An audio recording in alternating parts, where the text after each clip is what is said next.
Okay students, अब आपके सामने एक नया टॉपिक मैं लेके आ रहा हूँ जिसका नाम है issue of share at a premium. Premium का मतलब क्या होता है? प्रीमियम का मतलब होता है बच्चों ज़्यादा। प्रीमियम का मतलब होता है ज़्यादा। जब कोई कंपनी अपने शेयर्स को अपनी फेस वैल्यू, उसके फेस वैल्यू से अधिक की वैल्यू पे मार्केट में इशू करती है तो इसको बोलते हैं issue of share at premium. जब कोई कंपनी अपने शेयर को फेस वैल्यू से बढ़ा करके मार्केट में जारी करती है, इशू करती है, तो इसी को कहते हैं issue of share at premium. When any company issue share its own share at above or more than the face value of share, that is known as issue of share at a premium. Example, जैसे कि मान लेते हैं face value जो है किसी भी share का वो ₹10 है और आपने जो इसको इशू किया है वो इशू वैल्यू या इशू प्राइस जो है वो ₹12 है। अब देखिए आपके शेयर्स का वैल्यू तो 10 है बट आपने इसको 12 पे इशू किया, यानी यहाँ पे प्रीमियम जो है, प्रीमियम अमाउंट यानी जो आप ज्यादा ले रहे हो वो 12 - 10 बराबर, और इसको बोलते हैं प्रीमियम अमाउंट। इसको क्या बोलते हैं बच्चों? Premium amount. अब देखा जाए कि सिक्योरिटी प्रीमियम की एंट्री कैसे करते हैं। जब कोई कंपनी अपने शेयर को प्रीमियम पे इशू करती है तो उसका ट्रीटमेंट जो होता है प्रोस्पेक्टस में पहले से ही दे देती है कि प्रीमियम का पैसा कंपनी किसके साथ मांगेगी।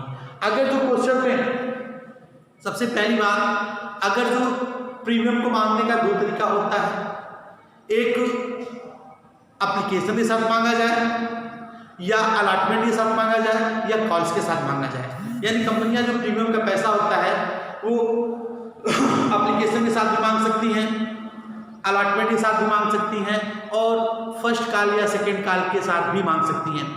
कंपनी प्रीमियम का पैसा किसी के साथ मांग सकती है। जैसे मान लो इसी को मैं एग्जांपल ले लूं कि ₹10 का शेयर ₹14 पे इशू हुआ तो 14 - 2, 14 - 10 हो गया कितना?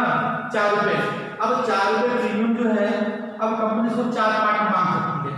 एप्लीकेशन पे ₹1 मांग ले, अलॉटमेंट पे ₹1 मांग ले, फर्स्ट कॉल पे ₹1 मांग ले और सेकेंड कॉल पे ₹1 मांग ले। किसी प्रकार से कंपनी मांग सकती है, ये डिपेंड करता है कंपनी के ऊपर कि कंपनी कैसे प्रीमियम का पैसा मांगती है। या कुछ ना करे कंपनी, या कुछ ना करे, ये पूरा का पूरा पैसा इसके साथ मांग ले, अलॉटमेंट के साथ मांग ले। तो बच्चों मैं आपको एक इंफॉर्मेशन देना चाहूंगा कि अगर जो क्वेश्चन में प्रीमियम के बारे में कोई मेथड, कुछ इंडिकेशन दिया हो कि प्रीमियम का पैसा किसके साथ मांगेंगे, किसके साथ है, प्रीमियम किसके साथ ड्यू होगा, तो जिसके साथ प्रीमियम ड्यू होगा आप उसी के साथ ड्यू करिएगा। लेकिन अगर जो प्रीमियम के बारे में कोई इंफॉर्मेशन ना दी हो कि प्रीमियम किसके साथ ड्यू होता है, ठीक है, अगर क्वेश्चन में ये इंफॉर्मेशन ना दी हो कि प्रीमियम किसके साथ ड्यू हो रहा है तो आप एक काम करिएगा कि प्रीमियम को अलॉटमेंट के साथ ही ड्यू करिएगा।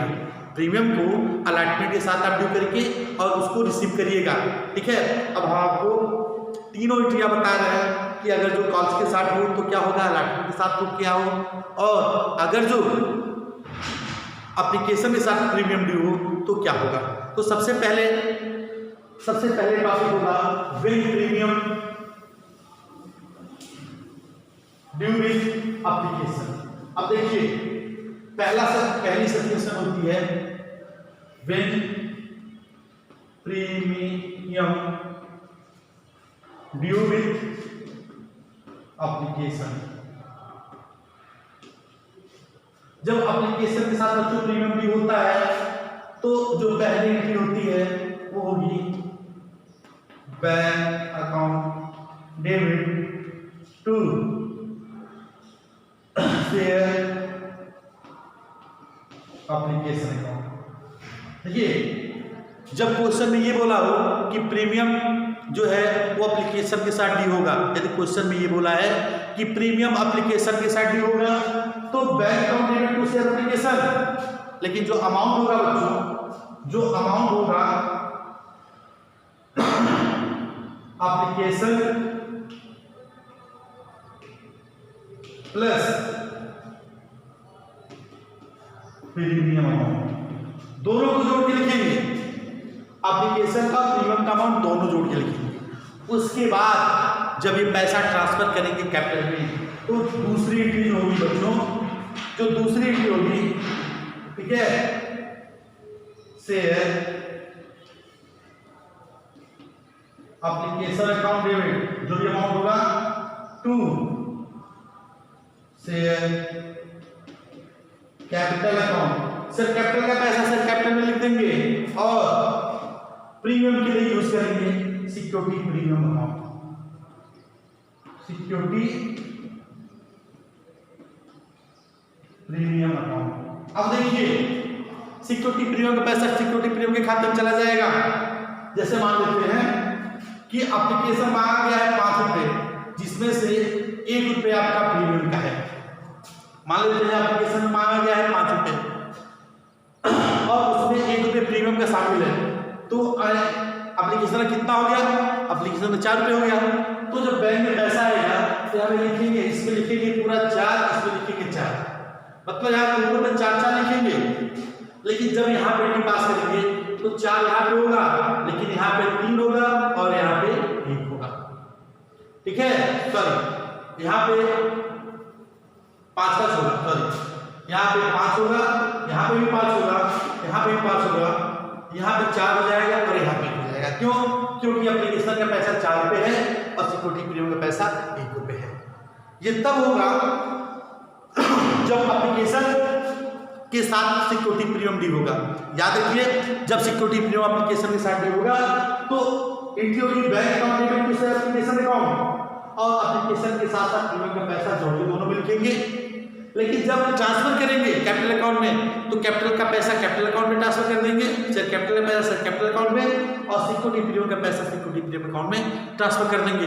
ये तब होगा जब with application due with application. अब दूसरी सिचुएशन आती है when application due with allotment. यदि क्वेश्चन बोला हो कि एप्लीकेशन अलॉटमेंट के साथ ड्यू हो रहा है, सिक्योरिटी प्रीमियम या प्रीमियम जो है वो अलॉटमेंट के साथ ड्यू हो रहा है, तब क्या होगा?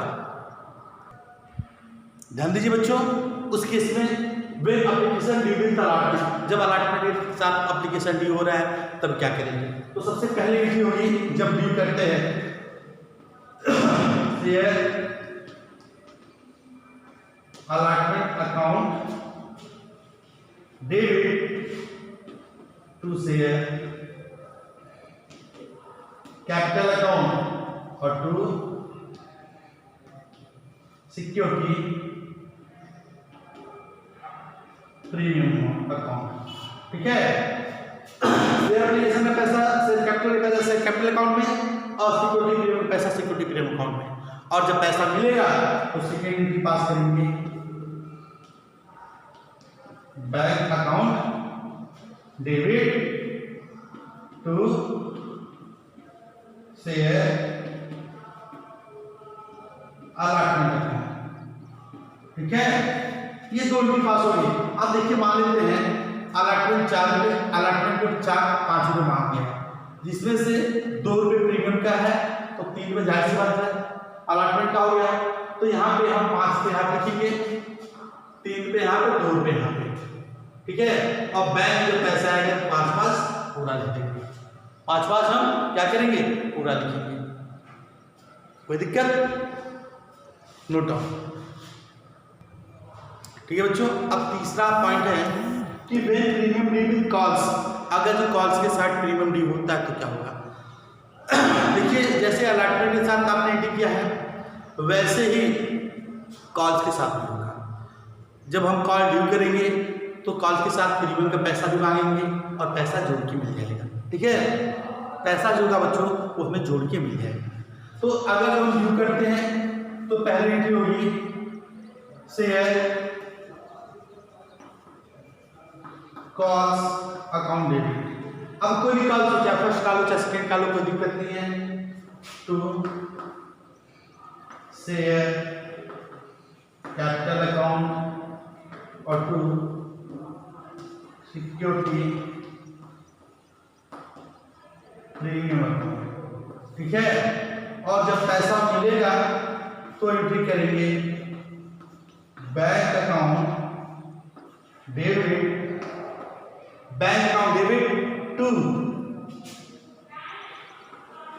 Share cost account, bank account debit to share cost account. ठीक है।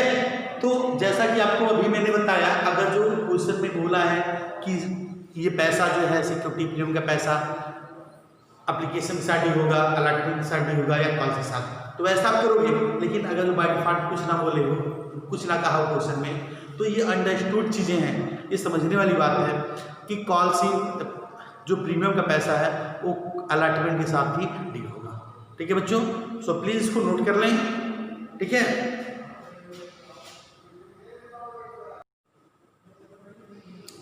ओके स्टूडेंट्स, फिर हम एक नया टॉपिक लेके आए हैं आपके सामने। टॉपिक का नाम है issue of share at discount.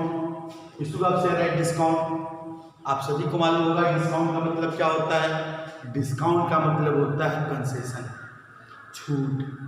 जब कोई कंपनी अपने शेयर को उसके फेस वैल्यू से कम वैल्यू पे इशू करती है तो इस प्रकार के इशू को बोलते हैं, कहते हैं issue of share at discount. When a share is issue at a price which is less than its face value, it is said to the it has been issued at a discount. When any company issue their share less than the face value, that is known as issue of share at discount. Example, for example, face value is equal to rupees 10 and issue price is equal to rupees 9। एक company जो face value जिसका share का 10 रुपये है और उसको issue करी है 9 रुपये पे, तो यहाँ पे डिस्काउंट जो हुआ rupees 10 minus rupees 9 is equal to rupees 1। ठीक है। जब कंपनी एक्ट 2013 नहीं आया था, 2013 नहीं आया था, तो उसके पहले ही एक रूल हुआ करता था कि ये कंपनी जब शेयर इशू करेगी तो 10% से अधिक के डिस्काउंट पे कोई कंपनी अपना शेयर इशू नहीं कर सकती। एक कंपनी 10% से अधिक के वैल्यू पे 10% से अधिक अपने शेयर पे डिस्काउंट नहीं दे सकती। जब कोई कंपनी शेयर इशू करेगी तो अपने शेयर्स पे वो अधिकतम 10% का डिस्काउंट दे सकती है। लेकिन समय के साथ साथ जब कंपनी एक्ट 2013 आया तो उसमें ये प्रोविजन बना सेक्शन 53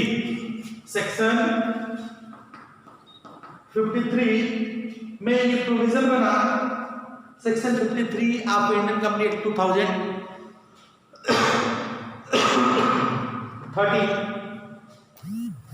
ये था 2013 जब बना था तो सेक्शन 53 ये बना। तो सेक्शन 53 में ये कहा गया कि कोई भी कंपनी अपने से कोई भी कंपनी शेयर्स को डिस्काउंट पे इशू नहीं कर सकती। यानी सिस्टम हट गया, यानी ये सिस्टम सेक्शन 53 के द्वारा हटा दिया गया कि अब कोई भी कंपनी शेयर्स को डिस्काउंट पे इशू नहीं कर सकती। कोई भी कंपनी शेयर्स को डिस्काउंट पे इशू नहीं कर सकती। लेकिन फिर बात आई कि जब हम स्वीट इक्विटी शेयर या इम्प्लाई या प्राइवेट प्लेसमेंट करते हैं या प्राइवेट प्लेसमेंट के थ्रू शेयर इशू करते हैं या इम्प्लाई को स्वीट इक्विटी शेयर देते हैं या इम्प्लाई स्टॉक ऑप्शन स्कीम का हम यूज करते हैं, तब क्या होगा। यानी 3 प्रकार से इक्विटी शेयर को और इशू किया जाता है, एक ESOP ऑप्शन के थ्रू, एक स्वीट इक्विटी शेयर के थ्रू और तीसरा होता है प्राइवेट प्लेसमेंट।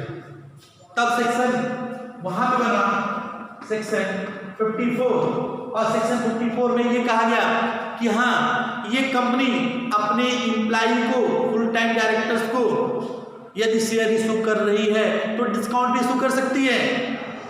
सेक्शन 54 सेक्शन 54 में ये कहा गया कि कोई भी कंपनी जो अपने इम्प्लाई को स्वीट इक्विटी शेयर इशू कर रही है या इम्प्लाई स्टॉक ऑप्शन का स्कीम दे रही है, इम्प्लाई स्टॉक ऑप्शन प्लान का स्कीम दे रही है, तो या प्राइवेट प्लेसमेंट कर रही है, प्राइवेट प्लेसमेंट के थ्रू शेयर इशू कर रही है, तो ऐसी कंपनी अपने शेयर्स पे डिस्काउंट दे सकती है। ऐसी कंपनी अपने शेयर्स पे डिस्काउंट दे सकती है। ठीक है, तो इस प्रकार से देखा गया कि सेक्शन 53 के थ्रू कंपनी है 2013 के सेक्शन 53 के थ्रू शेयर्स को डिस्काउंट पे इशू करने के लिए रोक लगा दिया गया। लेकिन 54 में ये प्रोविजन रख दिया गया, यदि कोई कंपनी डिस्काउंट पे अपने शेयर को इशू कर रही है, यदि अपनी एम्प्लॉय को शेयर इशू कर रही है, डायरेक्टर होल टाइम डायरेक्टर को या फिर प्रमोटर्स को शेयर इशू कर रही है, तो वह शेयर्स को डिस्काउंट इशू कर सकती है, नो डाउट। ठीक है students, I hope very well clear, आप सभी को क्लियर हो गया होगा। तो इसीलिए आपके सिलेबस में डिस्काउंट का जो टॉपिक है वो नहीं है। लेकिन हाँ, एक चीज और है, जब रीइशू ऑफ शेयर होगा, जब शेयर फॉरफिट होगा और रीइशू ऑफ शेयर होगा, तो रीइशू करते समय भी कंपनी डिस्काउंट दे सकती है। जब कोई कंपनी रीइशू ऑफ शेयर करती है तो भी वह डिस्काउंट दे सकती है, और उसका भी प्रावधान सेक्शन 54 में ही है। सेक्शन 54 में ही कहा गया है कि जब कोई कंपनी किसी शेयर को फॉरफिट करेगी और फॉरफिट करने के बाद जब उसको रीइशू करेगी, तो रीइशू करते समय वो शेयर्स को क्या कर सकती है, डिस्काउंट पे इशू कर सकती है। एक कंपनी शेयर्स को डिस्काउंट पे इशू कर सकती है, नो डाउट। ओके स्टूडेंट्स, तो इस पॉइंट पे याद रखिएगा, सेक्शन 53, 54 हो सकता है आपके एग्जाम में 1 नंबर का क्वेश्चन आपसे इससे पूछा जा सके। I hope well clear. Okay student, फिर हम एक नए टॉपिक के साथ आ गए आपके सामने। टॉपिक का नाम है सब्सक्रिप्शन। सब्सक्रिप्शन किसे कहते हैं? जब हम शेयर को मार्केट में इशू करते हैं, जब हम पब्लिक में शेयर इशू करते हैं, ठीक है, तो इशू करते समय आपने देखा होगा कि कुछ लोग उसको परचेस करते हैं, कुछ लोग परचेस नहीं करते हैं। तो जो लोग परचेस करते हैं, इस परचेस करने की क्रिया को, एक्टिविटीज को हम सब्सक्रिप्शन कहते हैं, सब्सक्राइब करना कहते हैं। जैसे कहते हैं, जैसे आपको बार बार कहते हैं प्लीज हमारा शेयर सब्सक्राइब कर दीजिए, हमारा चैनल सब्सक्राइब कर दीजिए, लेकिन आप लोग सुनते नहीं हो। आप लोग कहते हैं क्यों करें सर का चैनल, क्यों करें, हमें क्या फायदा। भाई आप सोचोगे हमें फायदा क्या है, हम सर का चैनल क्यों सब्सक्राइब करें। अरे भाई सब्सक्राइब कर दोगे तो हमारे लाइक्स हो जाएंगे, हो सकता है सब्सक्रिप्शन, हमारे सब्सक्राइबर बढ़ जाएंगे। हम आपसे कहेंगे जरा हमारे अपने मित्रों से कह के हमारा चैनल सब्सक्राइब करवा दो, तो कहो तो हमारा फायदा क्या है। भाई आप कॉमर्स के स्टूडेंट हो, आप हर जगह फायदे की बात करोगे। अब कॉमर्स वाले हैं तो जाहिर सी बात है फायदे की बात सोचेंगे, हमेशा बिना फायदे की बात कॉमर्स वाले करते ही नहीं है। ठीक है, तो यहाँ पे सब्सक्रिप्शन की बात हो रही है। सब्सक्रिप्शन जो होता है बच्चों, ये 2 प्रकार से होता है। सब्सक्रिप्शन यानी जो ऐसा नहीं है कि मार्केट में कोई सामान लेके जाते हैं पूरा का पूरा बिक जाता है। जैसे मान लो आप मार्केट में कोई सामान लेके गए बेचने, तो वहां पे 2 सिचुएशन होगी, या तो पूरा का पूरा बिक जाएगा या आधा बिकेगा, 75% बिकेगा, 80% बिकेगा, 90% बिकेगा और रेस्ट बचेगा तो आप उसको, वो आपके पास वापस चला आएगा, यानी आप उसको लेके घर चले आओगे। उसी प्रकार से कंपनी जब शेयर इशू करती है, जब कोई कंपनी पब्लिक में शेयर इशू करती है, तो एक चीज मैं बता दूं बच्चों, जब कोई कंपनी पब्लिक में शेयर इशू करती है तो हो सकता है कंपनी बहुत अच्छी है, जैसे मान लो टाटा है, बाटा है, गेल है, वेल है, रिलायंस है, ओएनजीसी है, तो इसका शेयर हाथों हाथ लोग परचेस कर लेते हैं। लेकिन जब कोई न्यू कंपनी होती है तो उसका पूरा शेयर पब्लिक में बिक नहीं पाता, यानी पूरा का पूरा शेयर पब्लिक में कंपनियां इशू नहीं कर पाती। ठीक है, तो यहां पे 2 सिचुएशन होती है। पहला सिचुएशन होती है बच्चों अंडर सब्सक्रिप्शन, अंडर सब्सक्रिप्शन का, और दूसरी सिचुएशन होती है ओवर सब्सक्रिप्शन। ओवर सब्सक्रिप्शन यानी यहां पे 2 सिचुएशन जनरेट होती है। पहली होती है अंडर सब्सक्रिप्शन और दूसरी होती है ओवर सब्सक्रिप्शन। अब सबसे पहले हम बात करते हैं, ठीक है, कि व्हाट इज अंडर सब्सक्रिप्शन। सबसे पहले बात करते हैं जो what is under subscription. Under subscription किसे कहते हैं, या अंडर सब्सक्रिप्शन होता क्या है। देखिए, जब कोई कंपनी कंपनी का जब जो कंपनी शेयर इशू करती है उससे कम शेयर जब सब्सक्राइब किए जाते हैं, परचेज किए जाते हैं, तो ऐसे सिचुएशन को अंडर सब्सक्रिप्शन कहा जाता है। It means sometimes number of share applied for the public is less than the number of share offered by the company, such and issue is set to the under subscription। इस प्रकार के issue को हम under subscription कहते हैं। ठीक है, ठीक है बच्चों। तो ओवर सब्सक्रिप्शन में आपने अंडर सब्सक्रिप्शन में देखा, जैसे सपोज कर लीजिए कि कंपनी ने इशू जो शेयर किया वो मान लेते हैं 10,000 शेयर कंपनी ने इशू किया, जबकि जो इसको सब्सक्राइब हुए वो केवल 9,000 शेयर सब्सक्राइब हुए। यानी कंपनी ने इशू किया 10,000 शेयर और इसको सब्सक्राइब किया केवल 9,000 लोगों ने, यानी 9,000 ही शेयर केवल पब्लिक में बिका। इसका मतलब ये जो सिचुएशन होती है, ये जो स्थिति होती है, ये अंडर सब्सक्रिप्शन होती है। इस सिचुएशन को हम अंडर सब्सक्रिप्शन कहते हैं। तो अंडर सब्सक्रिप्शन में कोई दिक्कत नहीं है, कोई तामझाम नहीं है।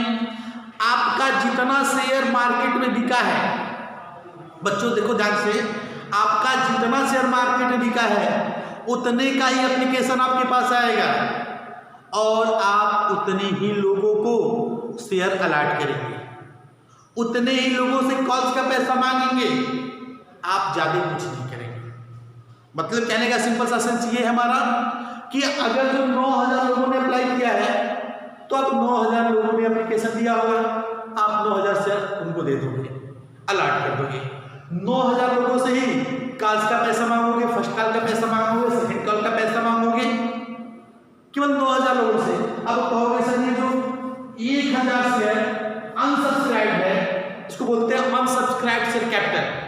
अनसब्सक्राइब्ड शेयर कैपिटल जो ये अनसब्सक्राइब है, इसका क्या करें भाई? अनसब्सक्राइब शेयर आपके पास ही तो है, ये तो शेयर आप ही के पास है ना भाई। आपने मार्केट में 10,000 शेयर बेचा, आपने मार्केट में 10,000 शेयर के लिए एप्लीकेशन दिया, 10,000 शेयर में से 9,000 के लिए एप्लीकेशन आ गया, 1,000 के लिए एप्लीकेशन नहीं आया, तो ये 1,000 जो होगा अनसब्सक्राइब शेयर कैपिटल होगा, ये आपके पास है। फिर अगेन जब आप शेयर इशू करेंगे तो इसमें आप उसमें इसको क्या करिएगा, जोड़ दीजिएगा। मतलब अगेन जब आप शेयर इशू करेंगे तो आप उसमें क्या करेंगे, इसको जोड़ के इशू करेंगे। ठीक है, तो ये होता है सब्सक्रिप्शन। अब ये होता है अंडर सब्सक्रिप्शन। अब अंडर सब्सक्रिप्शन पे एक हम प्रैक्टिकल क्वेश्चन देखते हैं। ठीक है बच्चों, चलो बच्चों हम प्रैक्टिकल क्वेश्चन नंबर 9 देखते हैं, बहुत छोटा है। ठीक है, ये प्रैक्टिकल क्वेश्चन 9 देखिए आप लोग, प्रैक्टिकल क्वेश्चन नंबर 9। ठीक है, आप थोड़ा सा इसको आप लोग रीड कर लें। ठीक है, रीड कर लिया आप लोगों ने, पॉज करके रीड कर लीजिए, थोड़ा सा बैक करके पॉज करके रीड कर लीजिए। लिखा है Kanpur gas limited issue 40,000 equity share of ₹10 each eight A premium of ₹1 पर शेयर। कानपुर लिमिटेड कंपनी ने ₹1 प्रीमियम के रेट से ₹1 प्रीमियम पे 40,000 का शेयर इशू किया। Amount were payable as follow: ₹2.5 on application, 4.5 on allotment including premium, ₹2 on first call and ₹2 on second call. It means application were received for 37,000 shares. It means company ने जो issue किया 40,000 share, but जो application receive हुए 37,000 share. Gives guarantee assuming that all sums have been receive on due date. Company asked to you that all the shares not subscribed, only 37,000 out of 40,000 share subscribed, and all money duly received. So first thing, आप एक काम करिए, याद रखिएगा premium ₹1 का है, premium पे कुछ नहीं बोला है, प्रीमियम पे कुछ नहीं बोला है। इट मीन्स प्रीमियम को हम किसके साथ कंसीडर ध्यान देंगे, प्रीमियम को किसके साथ ट्रीट करेंगे, प्रीमियम को हमेशा अलॉटमेंट के साथ ड्यू करेंगे। तो सबसे पहले हम एप्लीकेशन का पैसा रिसीव करेंगे। ठीक है, जब एप्लीकेशन का पैसा आएगा बच्चों तो पहले एंट्री होगी बैंक अकाउंट डेबिट टू कौन सा शेयर है, इक्विटी शेयर नाम वगैरह नहीं दिया है, दिया तो है to equity share application account. हम नरेशन नहीं लिख रहे हैं, आप लिख लीजिएगा एप्लीकेशन मनी रिसीव्ड, नरेशन लिख लीजिएगा application money received. Application money जो है वो आपका ₹2.50 का है और 37,000 शेयर सब्सक्राइब हुए हैं। याद रखिएगा कंपनी जितना इशू की है उतना पैसा नहीं मिला है, केवल 37,000 का, तो आप इसमें 37,000 में आप 2.5 से मल्टीप्लाई करिए, ठीक है। तो 0 हट गया, इसको दूसरा हटाइए, 5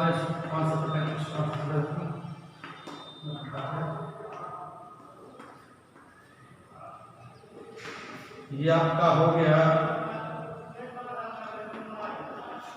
92,500। तो बच्चों यहाँ पे 92,500 हो जाएगा, 92,500, ठीक है। अब देखिए आप फर्स्ट साइड में क्लिक कर लेंगे। अब ये जो पैसा रिसीव हुआ है, अब इसको हम क्या करेंगे, शेयर कैपिटल में ट्रांसफर करेंगे। तो यहाँ पे होगा equity share application account debit to equity share capital account. इसका भी नरेशन हम नहीं दे रहे हैं, आप नरेशन लिख लीजिएगा, ठीक है,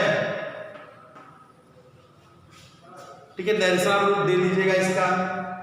ये हो गया, पहली एंट्री हो गई। अब हम क्या करेंगे, तीसरे नंबर पे हम अलॉटमेंट ड्यू करेंगे 4.5 रुपीज़ का, 4.5 रुपीज़ का अलॉटमेंट ड्यू करेंगे। बट याद रखिएगा इसमें प्रीमियम ₹1 है, ठीक है।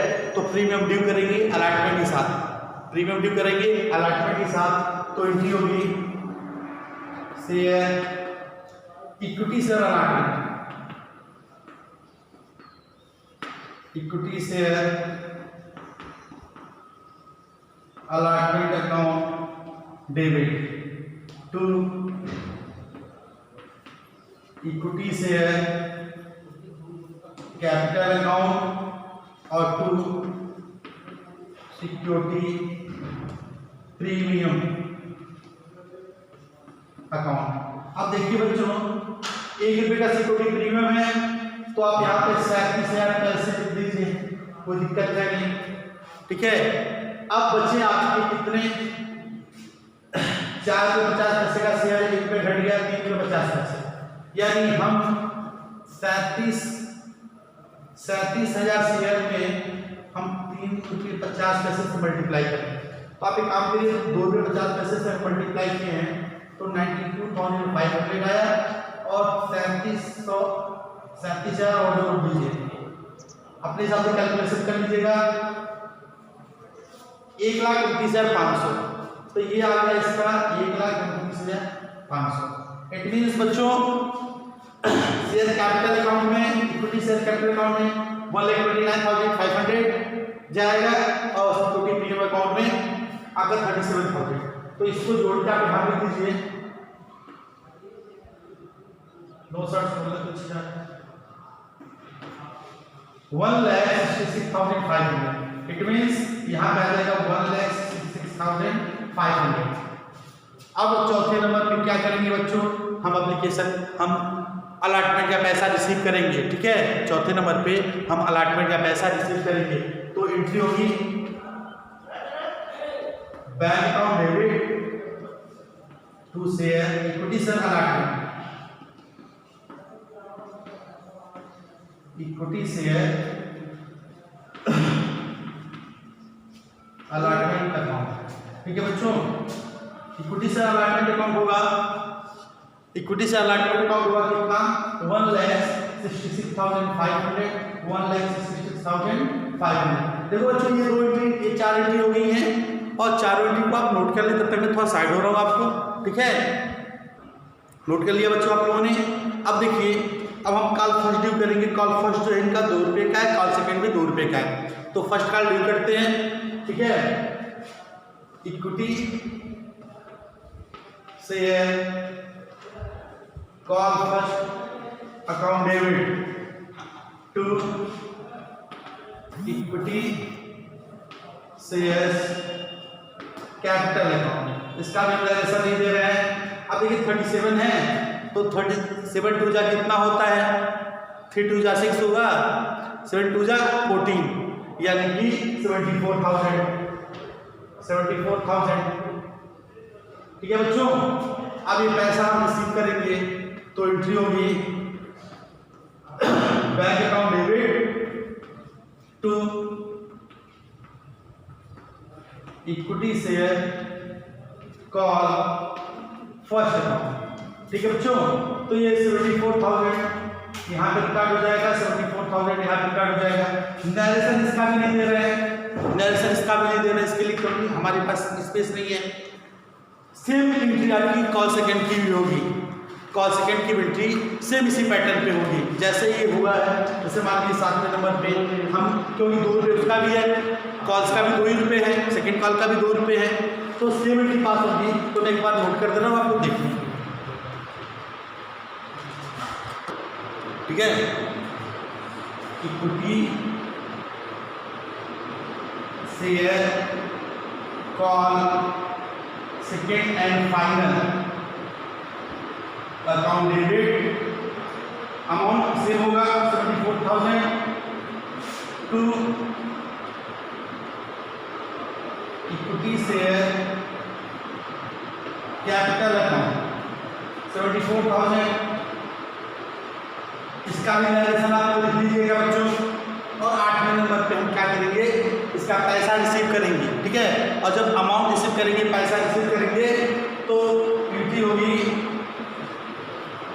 Bank account debit to equity share call second and final account. Same amount आप रिसीव कर लीजिएगा 74,000।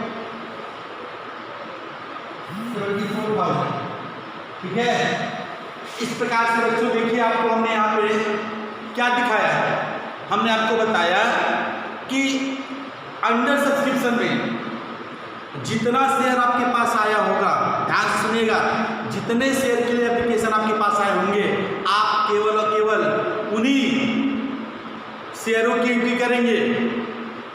आपने कितना इशू किया है उससे कोई मतलब नहीं भाई, आपके पास जितना पैसा आ रहा है, जितने एप्लीकेंट हैं, आप केवल उन्हीं को कंसीडर करेंगे। ठीक है, ये नहीं कि भाई हमने 40,000 इशू किया था, 37,000 ने अप्लाई किया, तो आप 40,000 से एंट्री करना शुरू कर दीजिए। जहाँ पे आपने 40,000 को यूज किया, ये सब कुछ सही होने के बावजूद भी आपके क्वेश्चन में 0 नंबर मिलेंगे, आपके क्वेश्चन में 0 नंबर मिलेंगे। और कहीं टीचर हमारे जैसा होगा तो हो सकता है 2 नंबर 3 नंबर आपको 2 नंबर दे दे। इस चीज़ का आप लोग खास ख्याल रखिएगा जब भी एंट्री पास करिएगा। आई होप आप सभी को अच्छी तरह से मेरी बातें समझ में आ गई। ओके।